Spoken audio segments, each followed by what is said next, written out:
cette grande édition d'information. Monsieur, dame, bonsoir. Merci d'avoir choisi la télévision Dunia pour vous informer. Du retour des coupures d'électricité et de délestage qu'on observe depuis pratiquement 3 jours dans la ville de Niamey, entraînant ainsi des sentiments de frustration et d'incompréhension, voire d'inquiétude du consommateur lambda. C'est une circulation fluide et des conducteurs totalement à l'aise au volant de leur voiture. Page inter de cette édition. Voilà Hugo Chavez quand il s'agit de parler en public. Ces déclarations ont fait le tour du monde. Voilà, ici se referme ce journal.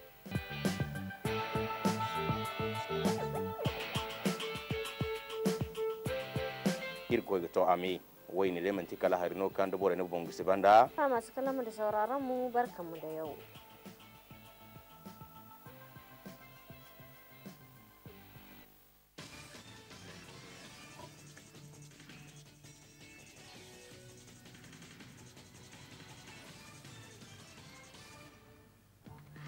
Le président de la République, chef de l'État, a pris part au sommet de l'Élysée pour la paix et la sécurité en Afrique.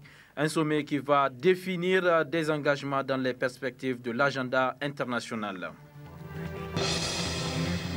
Aujourd'hui, 9 décembre 2013, le Niger, à l'instar de la communauté internationale, célèbre la journée internationale de la lutte contre la corruption. On note une avancée significative du Niger en matière de lutte contre la corruption. Les lauréats du concours national de l'innovation artisanale ont été primés ce matin au Palais des Congrès. C'est au cours d'une cérémonie qui clôture le SAFAM. Mesdames et messieurs, bonsoir et bienvenue à ce journal. Le chef de l'État, Issoufou Mahamadou, a pris part au sommet de l'Élysée pour la paix et la sécurité en Afrique. Ce sommet va définir des engagements dans la perspective de l'agenda international à venir, notamment le Conseil européen de défense et présidence française du Conseil de sécurité en décembre 2013, le sommet Union européenne-Afrique en avril 2014 et en 2015, la conférence Paris-Climat afin de les traduire par des actions concrètes. Vous suivrez cet élément d'air en partie magazine de cette édition. Cela dit, notre pays, le Niger, à l'instar de la communauté internationale, célèbre aujourd'hui 9 décembre la journée internationale de la lutte contre la corruption. Une journée commémorative mise à profit par la haute autorité de lutte contre la corruption et les infractions assimilées, Halsia, pour faire le point sur les avancées significatives de notre pays dans le concert des Nations Unies. Le Niger est passé de la 134e place en 2011 à la 106e en 2013. Compte rendu d'Amana Abdoulaye et Soumela Dandi.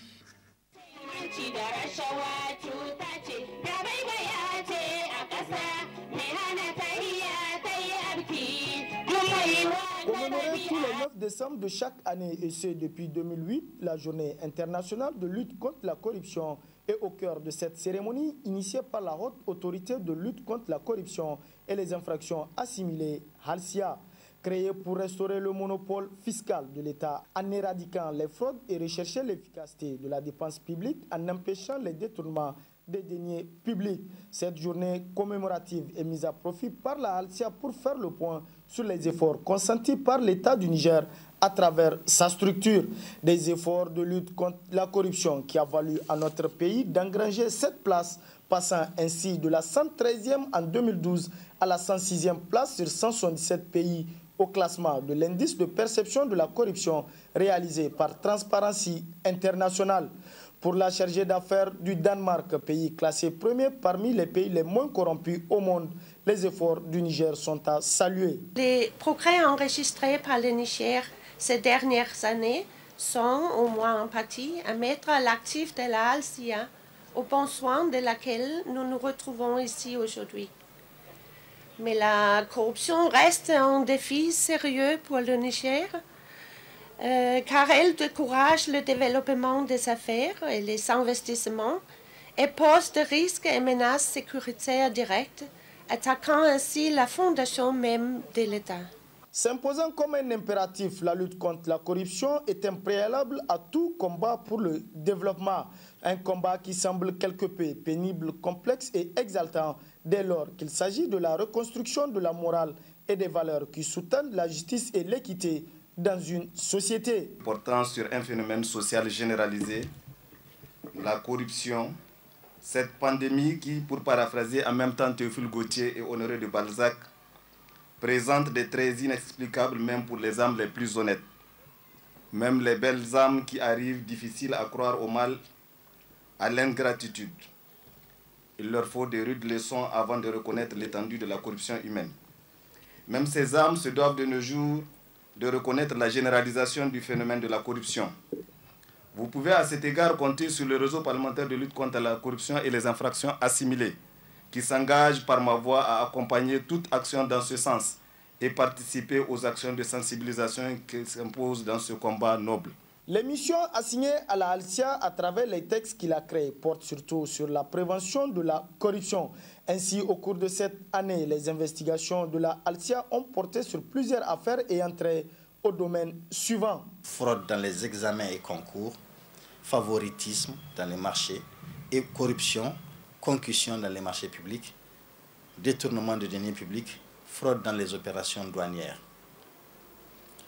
Au plan de la prévention de la corruption, la Halcia est actuellement dans un processus participatif d'élaboration d'une stratégie nationale de lutte contre la corruption. Cette stratégie se veut un ensemble de réponses structurées, articulées de manière cohérente et ciblant la corruption dans toutes ses formes. La commémoration de la Journée internationale de lutte contre la corruption nous offre l'opportunité de faire le point des efforts entrepris par notre institution dans le cadre de la lutte contre la corruption.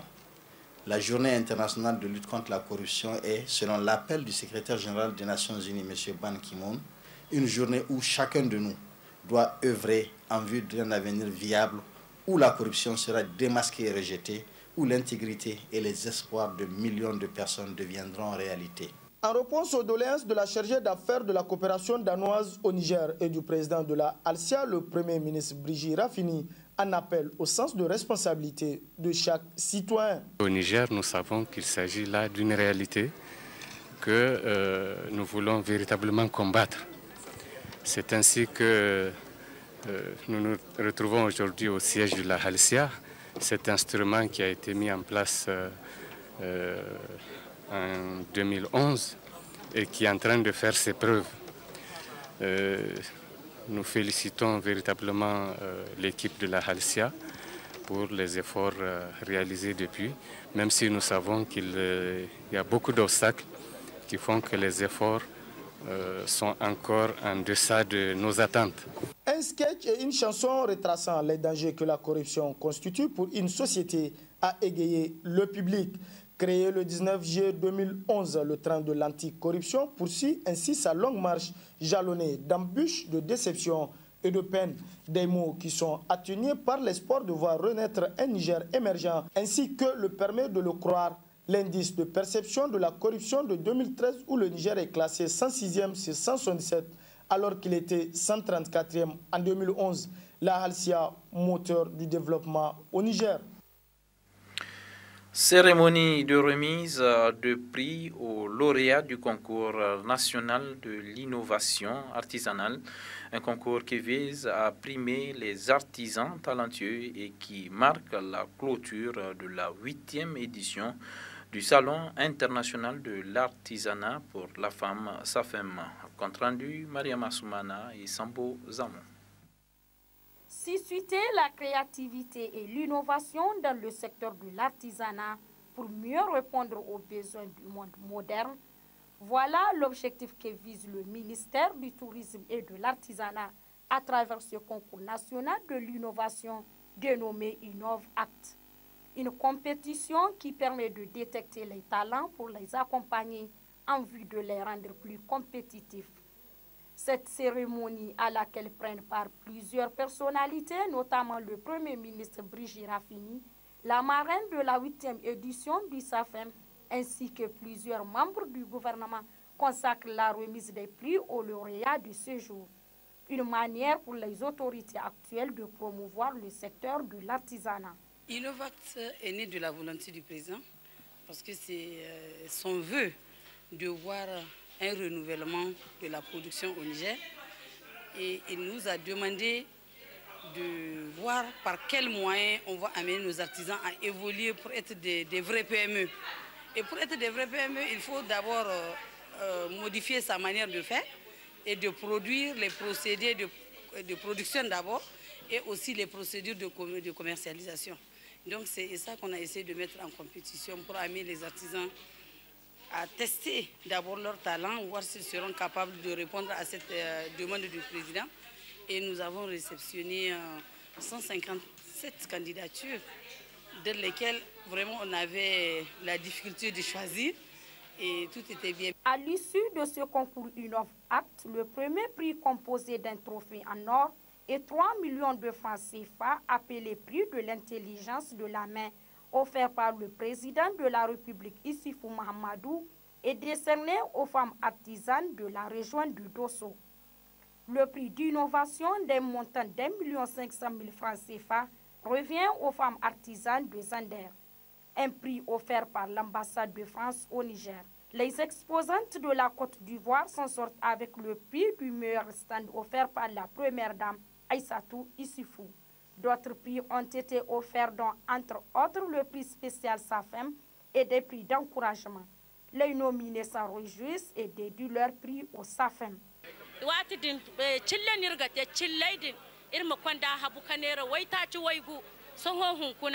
Safam kandir se bere kanna irna chillaidin barkate tapi inni bargate chilla irni bargate puf irni bargate saku yadin ga hun kun irga sabut safam se safam inga nona inir bay ir ko hala siyawo irin wa 3e prix yadin ga président de la République ir labora mo président de la République inga mona Congo berandi.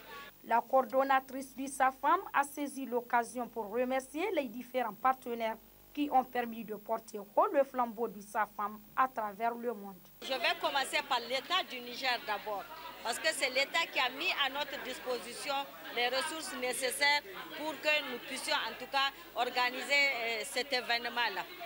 Je vais aussi féliciter nos partenaires et les remercier pour l'aide qu'ils nous ont apportée. Cela est très précieux et très important. Je voudrais aussi remercier toutes les femmes qui se sont mobilisées, les femmes leaders, les femmes artisanes, les hommes et les femmes en tout cas de tous côtés qui se sont mobilisés pour que cet événement soit vraiment un événement à la hauteur de nos ententes. Je voudrais enfin féliciter les forces de défense et de sécurité. Cette cérémonie a été également l'occasion pour l'agence SAFAM de décerner des témoignages de reconnaissance à Mme Kane Aïchatou Boulama, première coordonnatrice du SAFAM, M.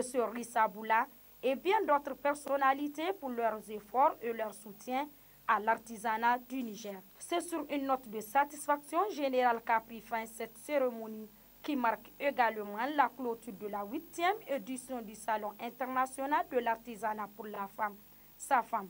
Rendez-vous est pris en 2015 pour la 9e édition qui a pour région phare Niamey, la capitale.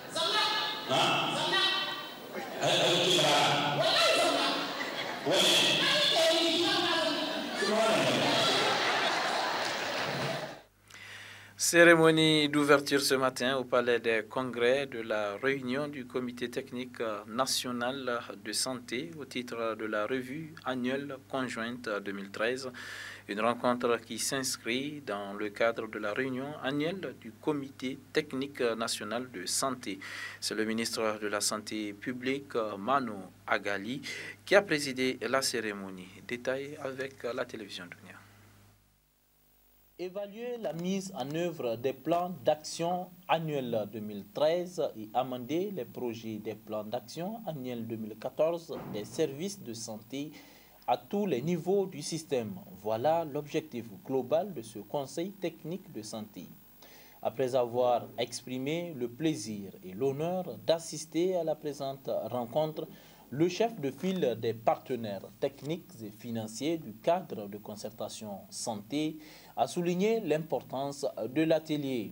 L'organisation de cette revue annuelle et le partage de la programmation des actions à venir sont un indicateur fondamental pour mesurer la qualité de notre cadre de partenariat qui a pour but d'améliorer la mobilisation et l'utilisation des ressources nécessaires à la mise en œuvre du plan de développement sanitaire 2011-2015. En effet, pendant ces jours, nous pourrons faire dans la transparence et l'esprit sincère qui doit guider notre dialogue une analyse approfondie de la situation. Dans ce contexte, je remercie les 4 centraux régionaux du ministère de la Santé publique et l'ensemble des organisateurs et organisatrices de ce conseil technique pour son engagement dans cette amélioration progressive de la qualité. Le ministre de la Santé publique, en ouvrant les travaux, a donné les objectifs spécifiques visés par la présente réunion. Évaluer la mise en œuvre des recommandations de la revue annuelle 2012. Évaluer la mise en œuvre des plans d'action annuels 2013 des services centraux et déconcentrés du ministère de la Santé publique. Identifier les difficultés rencontrées dans la mise en œuvre des plans d'action annuels 2013 et formuler des recommandations pertinentes. Apprécier les niveaux d'atteinte des indicateurs du guide suivi et évaluation du plan de développement sanitaire en 2013. Apprécier les niveaux de mise en œuvre de la gratuité des soins en 2013. Apprécier les niveaux de mise en œuvre de la chirurgie du district en 2013. Procéder à la validation technique des projets des plans d'action annuels 2014 des différents services afin de les soumettre à l'examen et à l'approbation du Conseil national de santé. De cette rencontre de 3 jours sortira sans nul doute un programme réaliste qui peut permettre de mobiliser les ressources nécessaires à l'amélioration de l'état de santé des populations.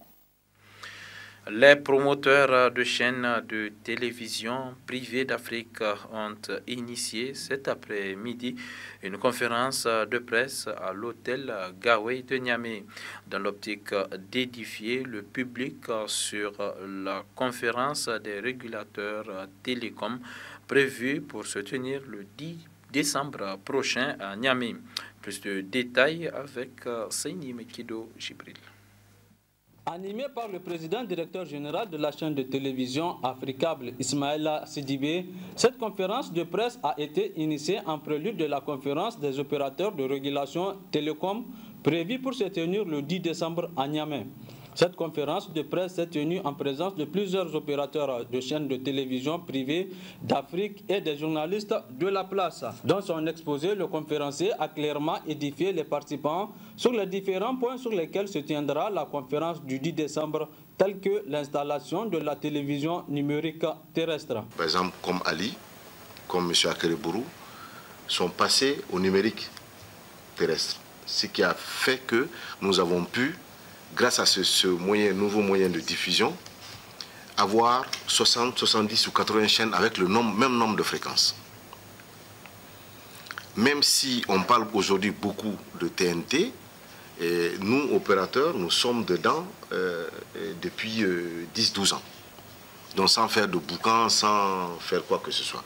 Aujourd'hui, ça devient intéressant et important et il y a beaucoup de pression parce que l'UIT, qui est l'organisme qui gère les fréquences dans le monde, a décidé qu'à partir de juin 2015, il n'y a plus de diffusion, en tout cas télévisuelle, en analogique. Répondant aux différentes questions des journalistes, le conférencier et le promoteur de Téléstar Niger sont revenus sur plusieurs aspects. Le multiplex, tel que l'UIT le prévoit, à l'origine, ce n'est qu'un appareil. À l'origine, vous avez des appareils qu'on appelle multiplexeurs, en anglais multiplexeur. C'est-à-dire qu'il réunit les signaux, par exemple 8 signaux de télévision, et les transforme en un seul. D'autres l'appellent combine. C'est le même principe. Mais au niveau de l'UIT, ce qu'ils veulent appeler multiplexeur, c'est une autorité. Une autorité qui sera chargée. Par exemple, là vous avez Télé Sahel, RTS, la BARI, toutes ces chaînes de télévision vont émettre et vont prendre leur signal qu'ils vont donner à une autorité qu'on va appeler multiplexeur. Cette conférence a permis aux participants de découvrir plusieurs chaînes de télévision privées africaines qui ont passé à la diffusion numérique. Pour rappel, en Afrique, l'Union internationale des télécommunications a fixé le passage des télévisions à la diffusion numérique au 18 juin 2015.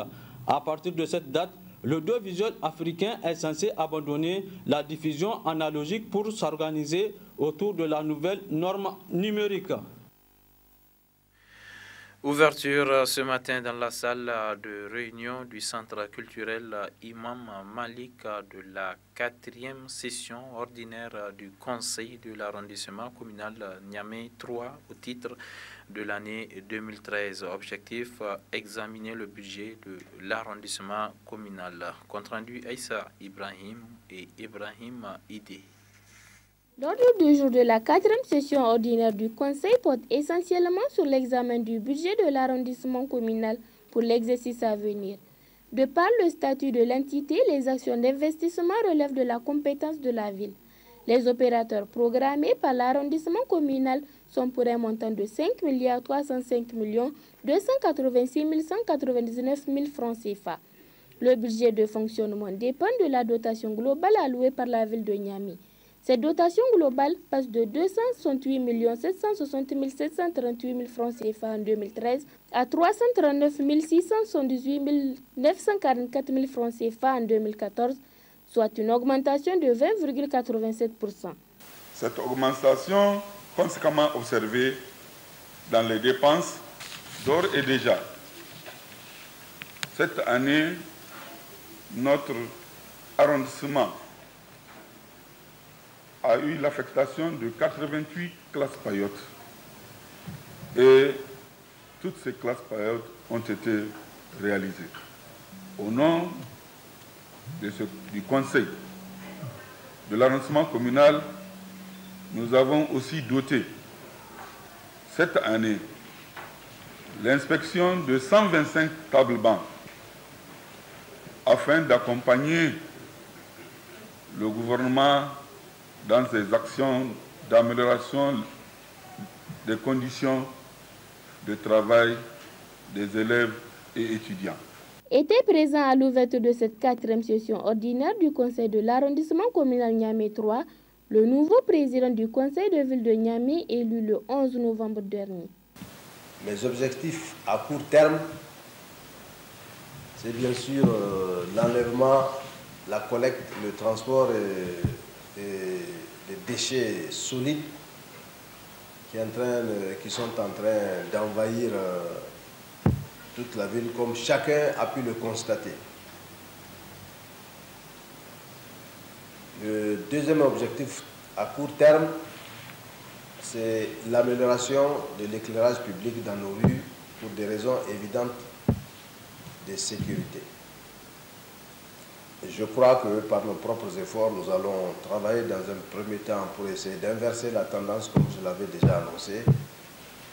Et après, le président de la République, le Premier ministre et les autres, certainement viendront nous appuyer pour qu'on parachève ce travail-là. Concernant la jeunesse dans le cadre de la formation initiale professionnalisante de courte durée, initiée par la ministre de la Formation professionnelle, l'arrondissement communal Niamey 3 a reçu par le biais des chefs de quartier 176 dossiers qui ont été déjà transmis à cette école et institut d'accueil. Ceci pour apporter une solution de chômage des jeunes. Il faut rappeler que les élus du conseil sont invités à un examen objectif du budget soumis à leur appréciation pour le bien-être des populations. Autre aspect de ce journal, lancement officiel ce matin au lycée municipal de Niamey de la campagne de dépistage en milieu scolaire, campagne qui va durer du 9 au 20 décembre 2013. Objectif, amener les jeunes scolaires à connaître leur statut sérologique. Issa Mustafa et Imran Maïka. Une campagne nationale de dépistage du VIH autour du slogan « Le dépistage volontaire pour tous, maintenant et partout au Niger ». dont les jalons viennent d'être posés au lycée municipal de Niamey du 9 au 20 décembre 2013 prochain.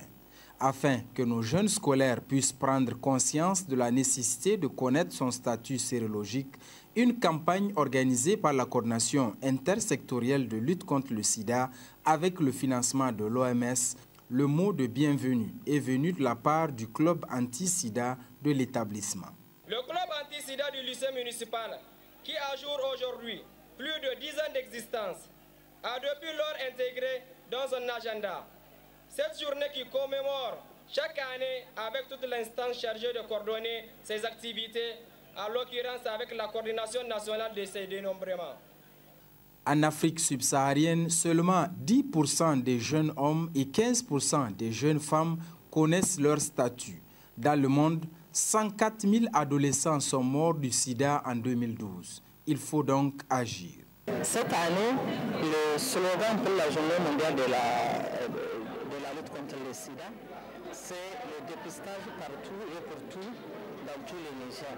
Donc c'est dans cette optique que nous, en milieu jeune, on a voulu organiser ces cérémonies ici au lycée municipal, c'est avec l'appui de l'OMS, l'Organisation mondiale de la santé, pour faire des conférences, débats et puis organiser le dépistage pour tous les élèves qui veulent bien le faire.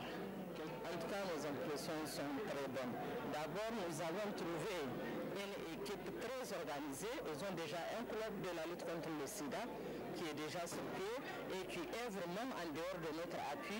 Quand on est venu les relancer, vous avez vu ce que ça a donné. Je pense que c'est une très bonne chose que les jeunes eux-mêmes aient l'initiative d'aller au-devant des choses, de ce qui va les protéger. C'est pourquoi ces dernières années, l'accent a été mis sur le dépistage dans certains milieux d'adolescents, ce qui explique l'engagement des autorités en charge des enseignements secondaires.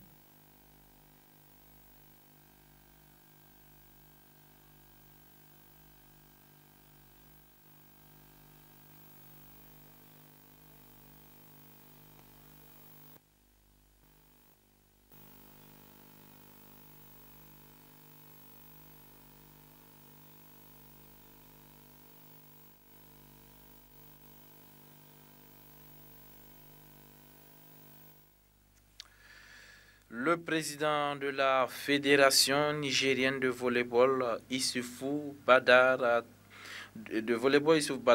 à travers la dite fédération, a été honoré par la Confédération africaine de volleyball pour tous les efforts consentis, aussi bien au niveau national qu'international. Notre fédération a été donc reconnue comme la fédération la plus active en Afrique au cours de la saison 2012-2013.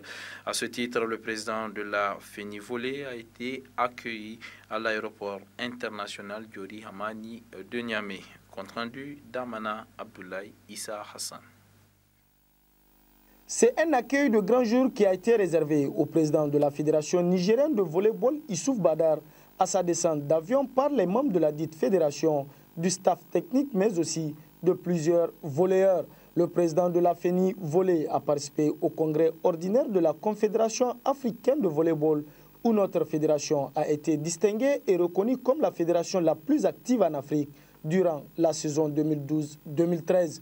Ce trophée international qui récompense les efforts de la Fédération nigérienne de volleyball est à mettre à l'actif de l'ensemble des acteurs œuvrant pour le développement de ce sport. On était au congrès de la Confédération africaine, d'où nous avons reçu de la part du président de la FIVB un trophée qui nous a été remis par notre Confédération africaine pour l'une des fédérations la plus active au niveau de l'Afrique, avec tous les résultats obtenus.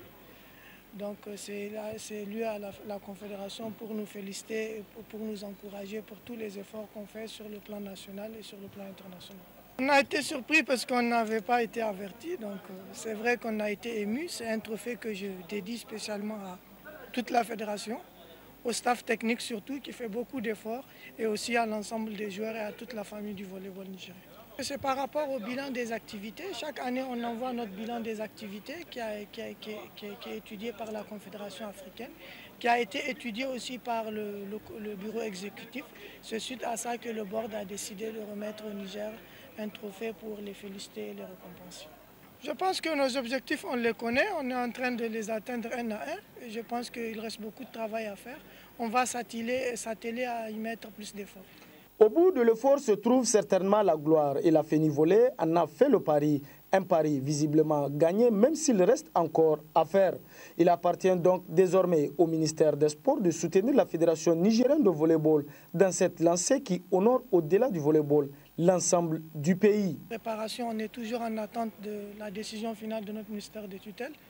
Donc je pense qu'imminemment on aura une réponse pour débuter les entraînements parce que pratiquement on est en retard pour le début des entraînements puisque je viens avec une date, les éliminatoires auront lieu le 19 janvier à Tunis. Donc je pense que c'est vraiment très serré pour nous.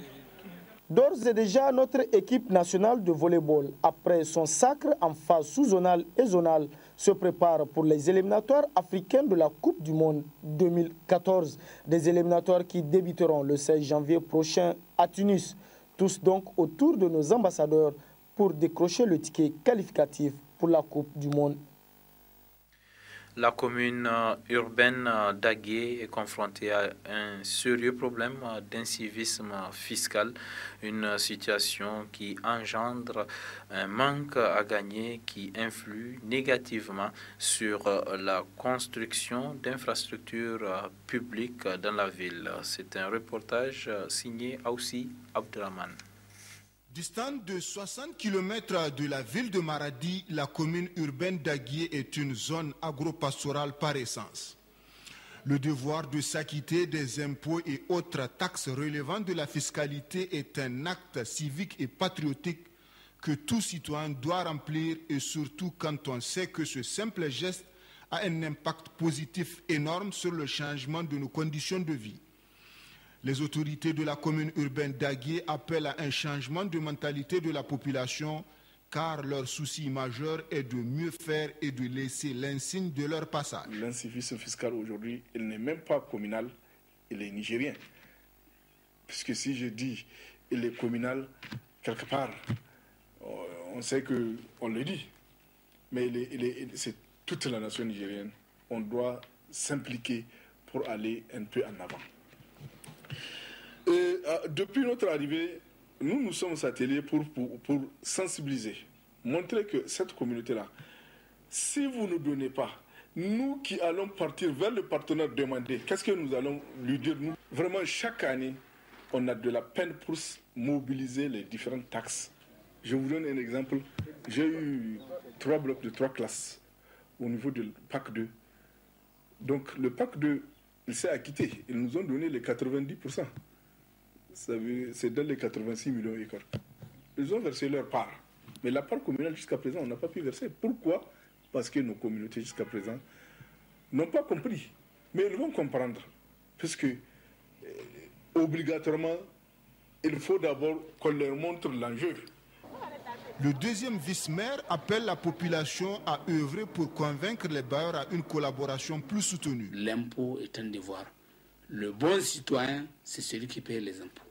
Et l'impôt là, même aux États-Unis, les pays les plus développés du monde payent leurs impôts. Quand vous prenez la ville d'Agué, nous avons à recouvrer 9 millions et quelques. L'année dernière, pour l'impôt 2013, nous n'avons pu que recouvrer 500 000.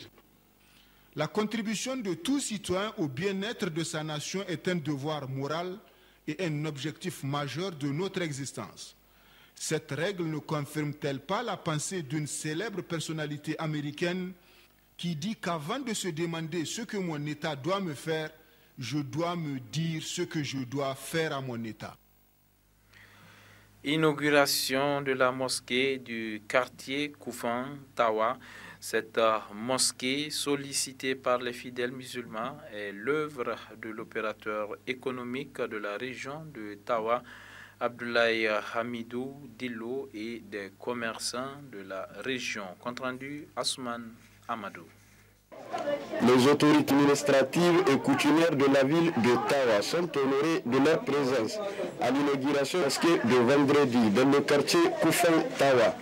La réalisation de cette œuvre d'intérêt général pour tous les fidèles musulmans a été possible grâce à Abdoulaye Hamidou Dillo, un opérateur économique large et généreux de la région de Tawa, avec l'appui de ses collègues commerçants qui cherchent la bénédiction de Allah subhanahu wa ta'ala pour renforcer leur œuvre de bienfaisance. Après la foutba, les leaders religieux, moteur de l'organisation de cette cérémonie d'inauguration, ont tour à tour pris la parole pour prier Dieu en faveur du Niger et toute la communauté musulmane, mais aussi toutes les personnes qui ont apporté leur contribution pour la réalisation de cette œuvre. Après toutes ces interventions, s'en est suivi la première séance de la prière du vendredi dans cette mosquée dirigée par Imam Malam Awal. La gestion de cette mosquée a été confiée à l'association islamique Kitabu wa Sunna, avec comme Imam Malam Awal qui va désormais diriger la prière chaque vendredi. Un mot de culture dans ce journal. L'orchestre Tal National, avec l'appui de l'opérateur de téléphonie mobile Move Niger, a organisé samedi soir un concert au centre culturel Oumarou Ganda de Niamey. Ce concert marque ainsi la fin de la caravane musicale initiée par Tal National au titre de l'année 2013 afin de détecter des jeunes talents. Compte rendu Isdor Banaba et Ibrahim Idé.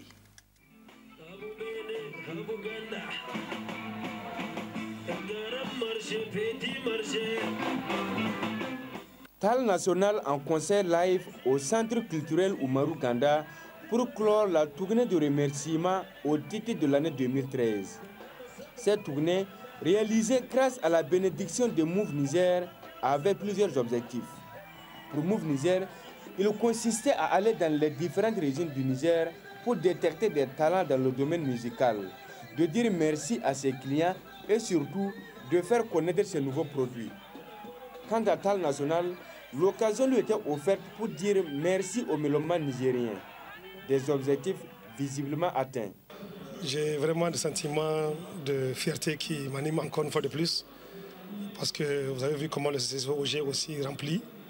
Donc, et les gens qui sont dehors, qui n'ont pas pu encore accéder à la salle, sont très plus nombreux que ceux qui sont à l'intérieur. C'est vraiment des sentiments de fierté, des sentiments de sympathie qui m'animent à l'égard des Nigériens. Je sais qu'aujourd'hui, j'ai une dette à l'égard de la jeunesse nigérienne, et cette dette, Inch'Allah, je la payerai. Donc c'est une caravane qui vient de finir, et c'est pour l'année 2013. Espérons que celle de 2014 sera meilleure encore. En tout cas, on a signé tous les pays. Et nous sommes aujourd'hui à l'étape de Niamey. Elle a été bien clôturée. C'est des sentiments de satisfaction.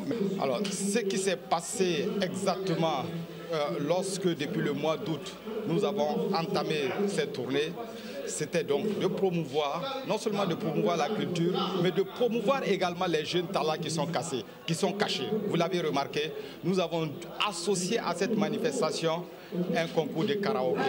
Un concours de karaoké national. L'objectif était pour nous de dénicher des talents qui sont cachés à travers tout le territoire. Je pense que la moisson était bonne. Nous avons eu raison parce que vous avez vu ce soir des talents qui se sont exprimés, des talents qui sont venus depuis Agadez, depuis Dosso, Tilaberi et qui se sont exprimés. C'est ainsi que l'opérateur de téléphonie mobile Move Niger, dans sa volonté de promouvoir la culture nigérienne, a pu détecter ces trois garçons considérés comme des talents au titre de l'année 2013. Ils gagnent la somme de 500 000, 300 000 et 200 000 francs, respectivement pour la première, la deuxième et la troisième place offertes par Move Niger. Au point de vue de cette caravane musicale, l'ambiance au CCOG était électrique et Move Niger s'en félicite. L'appel que j'ai à lancer, c'est à deux niveaux.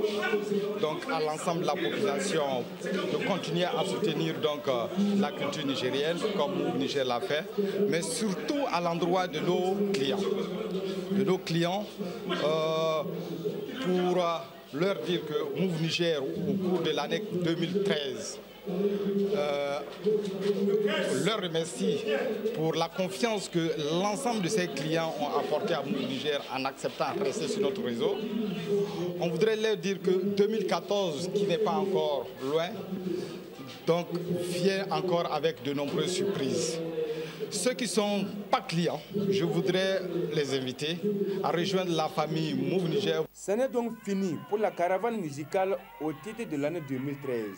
Move donne rendez-vous à ses clients en 2014 pour d'autres manifestations et surtout pour des offres plus intéressantes. Politique à présent, la fédération du PNDS Tarea de la région de Maradi a ouvert dimanche dernier son deuxième conseil fédéral. Au cours de ce conseil, la fédération a évalué la force du parti dans la région.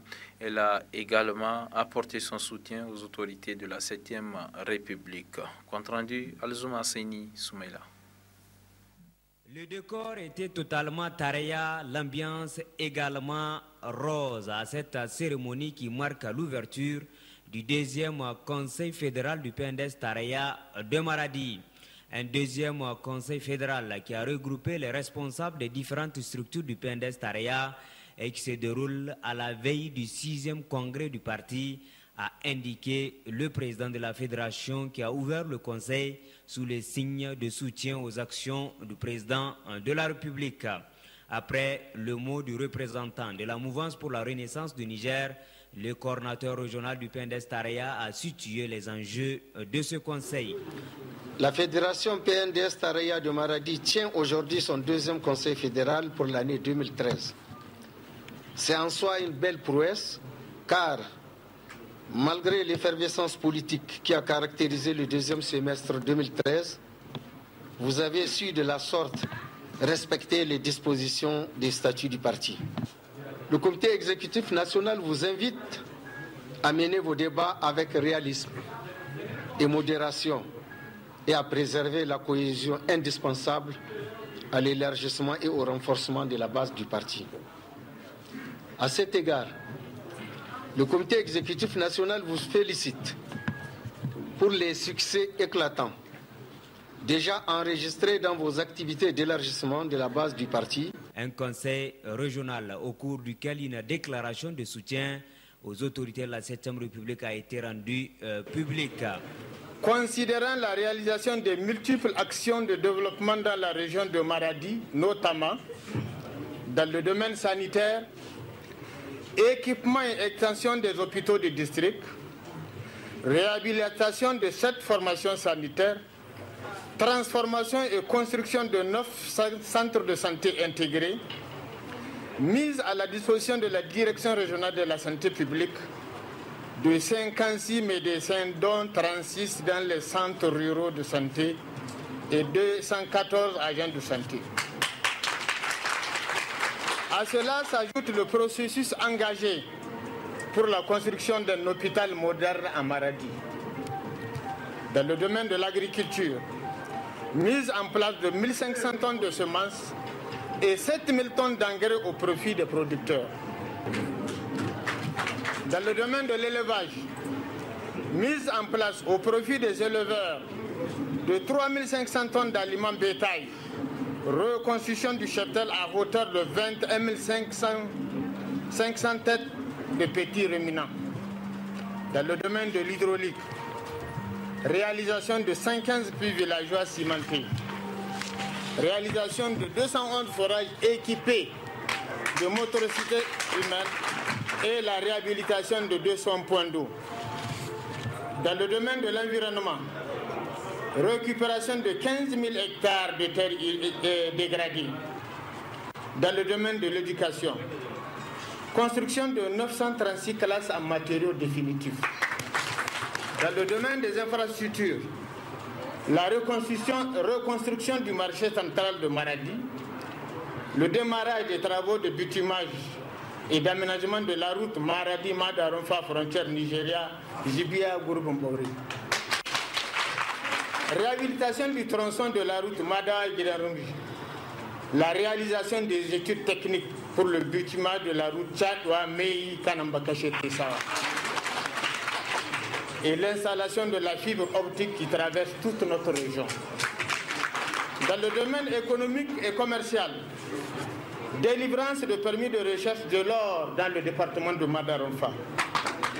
L'attention particulière dont nos opérateurs économiques ont toujours fait l'objet de la part des hautes autorités du pays et notamment du chef de l'État à chaque fois qu'il se mette des problèmes.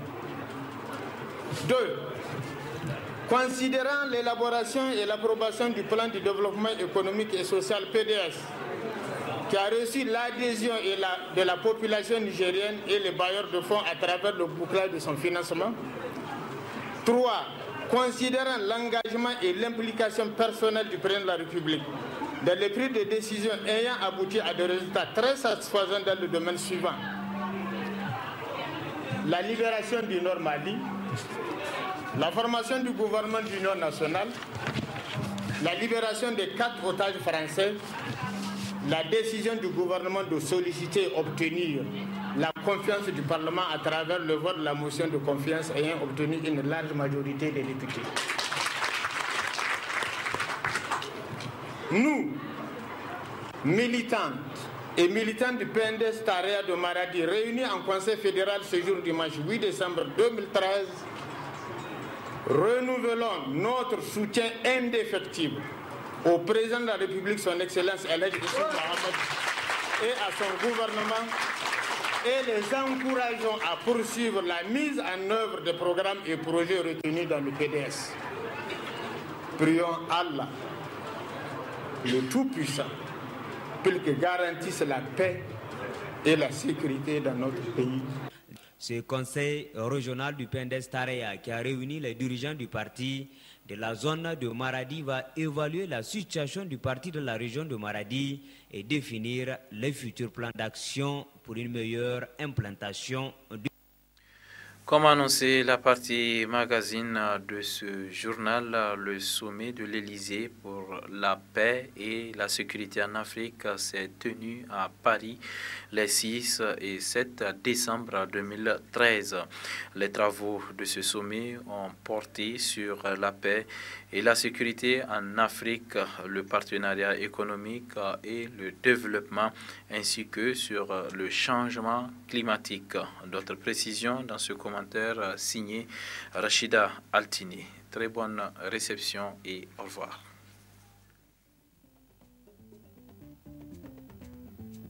Une quarantaine de chefs d'État et de gouvernement étaient à Paris pour le sommet de l'Élysée sur la paix et la sécurité en Afrique. Ce rendez-vous préparé de longue date depuis précisément le sommet de l'Union africaine en mai dernier à Addis Abeba porte sur 3 thèmes: la paix et la sécurité, les partenariats économiques, le développement et le climat. Un sommet préparé avec minutie afin de tenir compte des préoccupations actuelles de tous les pays participants. Le sommet, il est nouveau par la manière dont il a été préparé, très en amont depuis de nombreux mois, avec beaucoup de consultations qui sont passées à travers les ambassadeurs des pays africains à Paris, ou bien sur place sur le continent à travers des sessions de travail, notamment avec l'Union africaine. Et donc c'est vraiment un travail partenarial qui a été réalisé en amont et qui se conclura par la réunion des chefs d'État. La Centrafrique, où les événements s'accélèrent, est au cœur des préoccupations, car le thème de la paix et de la sécurité conditionne les autres thèmes. S'il y a la paix et s'il y a la sécurité, il y a la croissance, il y a le développement. Et l'Afrique peut se consacrer à ce développement et à son avenir, à l'avenir de sa jeunesse. Lors d'une interview au journal Libération relative à la sécurité au Niger, en prélude à la rencontre de Paris, le président Issoufou Mahamadou a précisé qu'il est impossible d'occuper chaque mètre carré du désert nigérien, mais estime que le Niger doit accroître ses effectifs, ses services de renseignement, ses capacités opérationnelles, en accord avec ses partenaires. Vu l'immensité à surveiller, le défi, dira le chef de l'État nigérien, est gigantesque, mais la sécurité ne pourra se faire sans le développement économique et social. Le premier magistrat nigérien pense qu'on ne pourra lutter contre l'insécurité et l'ignorance qu'en mettant en avant l'éducation. Le chef de l'État français avait promis un partenariat d'une autre nature avec l'Afrique. En ouverture du sommet au palais de l'Élysée, François Hollande a estimé que les temps ont changé. Une période nouvelle s'ouvre où l'Afrique doit maîtriser pleinement son destin et pour y parvenir, assurer pleinement par elle-même sa sécurité. Au cœur de cette refondation, le projet d'une force de réaction rapide africaine. Le projet n'est pas nouveau, mais il prend une nouvelle tournure aujourd'hui. Cette force de réaction rapide africaine se veut une force d'intervention efficace, bien formée et surtout capable de se déployer en des temps records pour endiguer une situation de crise comme au Mali ou en Centrafrique. Il faut qu'à l'avenir, les Français n'aient plus à venir jouer les pompiers chez nous, explique un diplomate africain.